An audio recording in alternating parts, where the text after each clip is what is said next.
Hey, what's going on, traders? Hope you guys are well today. This is Chris coming at you with another video here on this YouTube channel, Varillo Trading.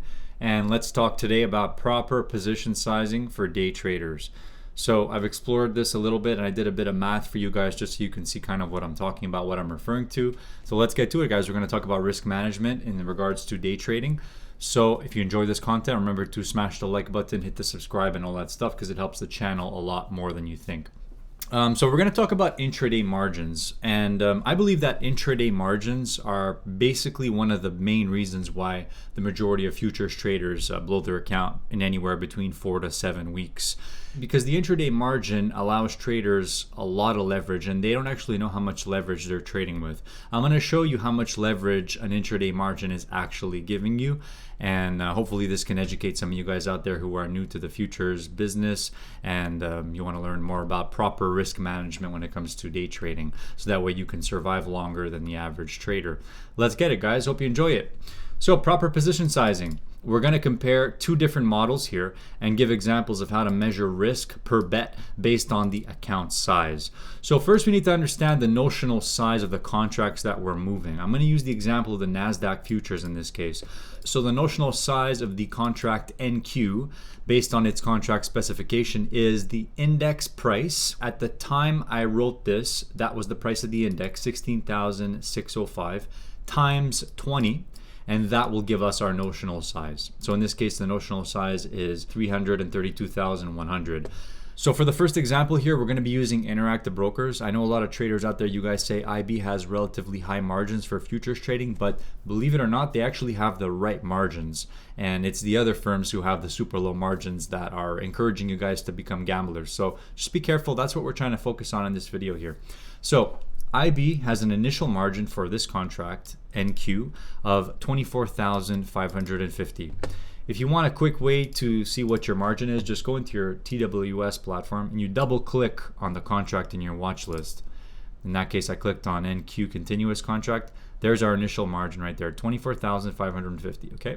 I rounded it off. That is how much they require a customer to have in their account in order to initiate a long or short position of one contract. Now, what we want to determine here is how much leverage that actually is and how much leverage is an intraday margin. And that's what we're going to compare it to afterwards. So this is what I did. You take the notional size of the contract divided by the initial margin requirement in this case, and it tells us that the capital requirement is 13.527% of the contract's notional size. That's the simplest way to determine the capital requirement being offered by your broker in this case.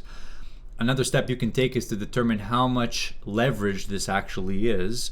Basically, I just did 1 divided by 13.52%, which equals 7.39. This means that 13.52 fits into a whole number 7.39 times. So this broker is offering 7.39 times leverage for this instrument.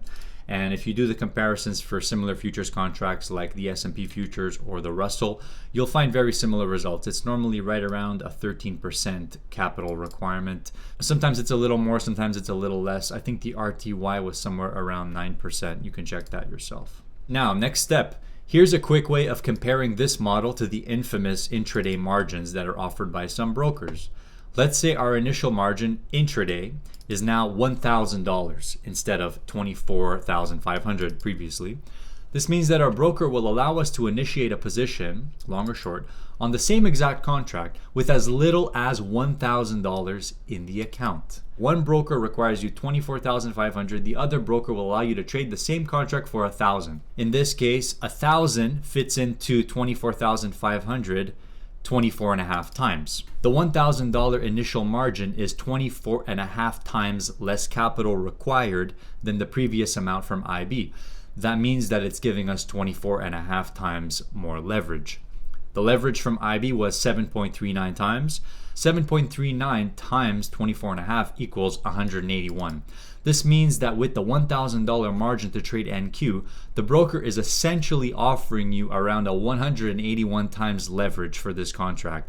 Is this no different than going all in on red or black? I just thought I would throw that in there because a lot of people, when they see an intraday margin, they take it literally and they say, okay, I'll put $3,000 and then I'll trade one contract NQ without knowing how much leverage you're actually using when you do that. So again, there's different ways to view this, and we're going to take the next step here and we're going to determine what our account size should be on a trade to trade basis based on how much risk you're taking with the contract you're trading. Guys, if you made it this far, remember to press the like button. It helps a lot. It is agreed upon by many day traders that it should not be necessary to maintain the exchange margin at all times, especially since these traders are limiting their risk with a stop loss most times, and they're exiting positions within a short amount of time, and they're not holding into the close of the market. So in a way, it could be argued that IB's margin is a little high for an experienced day trader, and on the other hand, a $1,000 NQ margin is probably why most traders lose all their money.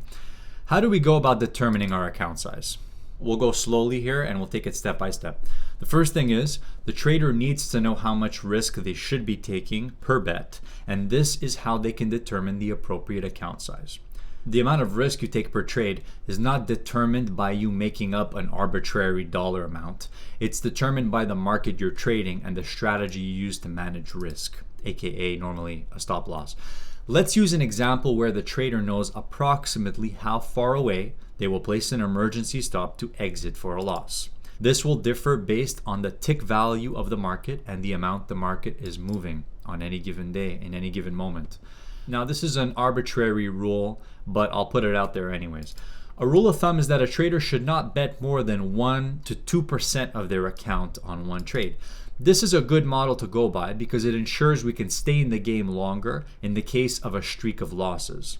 So basically, the lower amount your risk is per bet, you're going to be able to stay in the game longer and experience losing streaks, winning streaks, and all of the likes. The higher your risk percentage is per trade, the higher chance is you're going to go broke faster, basically.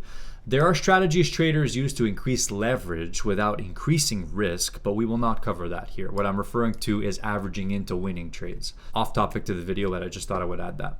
Let's say the trader has $900 in their account.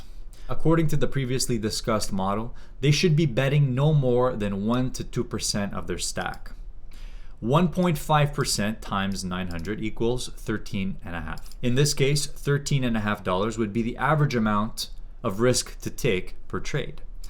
Sometimes, depending on the market, the trader may need to extend towards the 2% risk depending on the tick size of the market and how it trades. Maybe there's a little bit more volatility and they need to adjust. So let's say our trader traded ZN, which is the 10-year treasuries. This contract has a tick value of $15.62. So basically, every tick it goes in your favor or against you, you're making or losing $15.62. Like I said, the trader's risking 2 ticks. 2 ticks is equivalent to $31.25 plus the round turn commission on the trade. With our current account size, this puts us in the range of a 4% risk per trade, which drastically increases our risk of ruin if we have a streak of losses.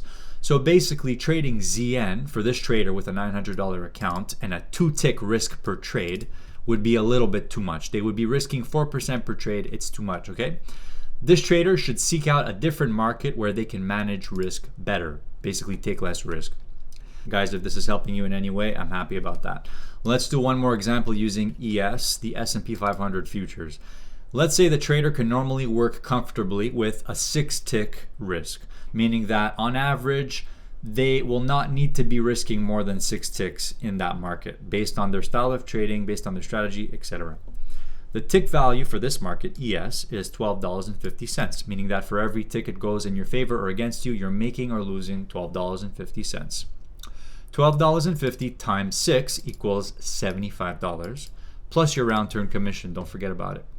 This is the maximum possible loss per trade for this trader. Let's give this trader a $10,000 account. I'm approximating the risk 1.5% times 10,000 equals 150. This is an appropriate amount of risk to be taken per trade based on this account size, $150 per trade. Given our risk per contract of $75, this trader and account size should be trading up to 2 ES contracts maximum to keep the appropriate risk level. There you have it, guys. So I just wanted to share it with you guys that intraday margins are not how you should be determining your account size. Just because your broker is requiring you $50 It does not mean that you can deposit $300 and start trading 5 contracts.